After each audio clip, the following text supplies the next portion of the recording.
Ghostly greetings, my dudes. It's your boy Pruitt, so holler at me. The final of 3 book reviews I'm trying to do tonight. Sorry, it's just been crazy at work. I haven't had enough time to do these, so I've read about 3 books in 2 weeks. Junior grade, a horror novel, and Samurai Garden.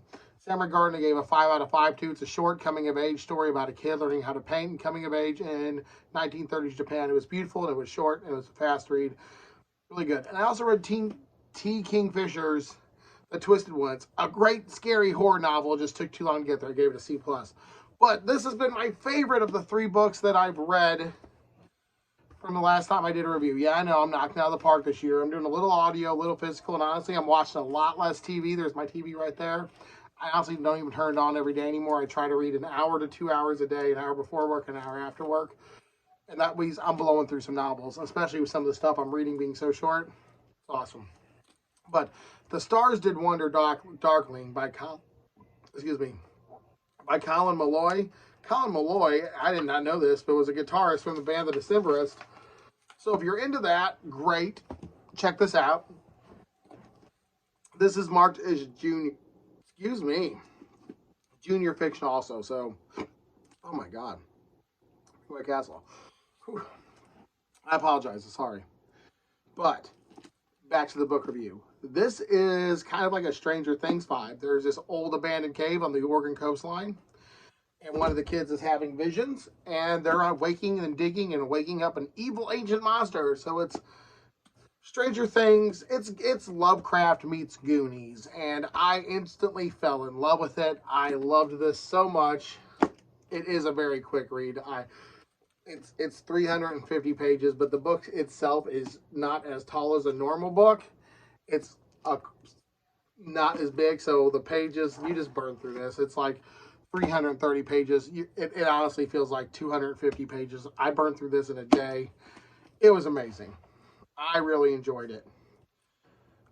I want to talk about the characters. I did find some of the plots to be a bit predictable, and some of the character outcomes were, the kid has visions of an evil ancient thing, and then they start digging in a cave. You're like, oh, well, I've already figured out what's going to happen. And you're right. 90% of this book, you're going to guess from page 50, the rest of the story. That's right.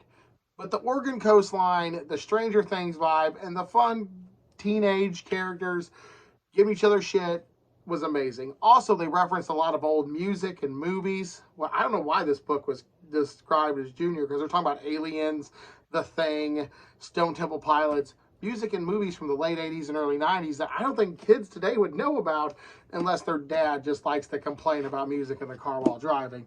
But for me, being an 80s, 90s kid, freaking awesome. You can talk to me all day long about aliens being better than Alien.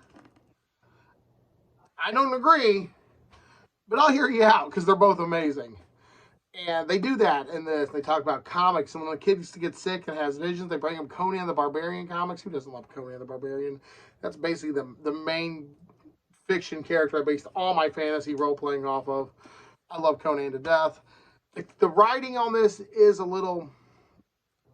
it is marked as a junior book, like I said. So pretend you're going to, so go into this knowing you're reading YA or junior. I don't know why it was marketed that, but it is a fun, quick, amazing read. I liked the writing. I liked it. It wasn't great. The throwback nostalgia references, Ready Player One did there, so he got some bonus points. The characters were predictable, little cookie cutter, so I can't really divulge on too much without giving away a lot of spoilers.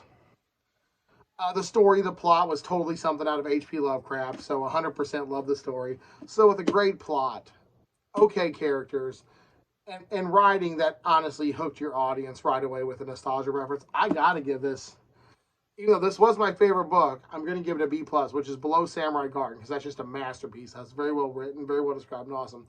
This, a little predictable, but I enjoyed every minute of this predictability the whole way. It's like comparing Godfather. That's bad. It's like comparing The Last Samurai to like Mountains of Madness. The Last Samurai is beautiful. It's one of my favorite movies. It's got cool art, cool cinematography, all that. However, Mountains of Madness, or the Sam Neill movie that's very Lovecraftian with, that That's amazing. I'd watch that every freaking day. And that's how I felt with this. It's got a very Stranger Things vibe. It's very coming of age with a dark Lovecraftian twist. So B plus. So we have a C, a B, and an A. Solid group of reading. But this is your boy Prue, guys. Stay creepy, and thanks for watching.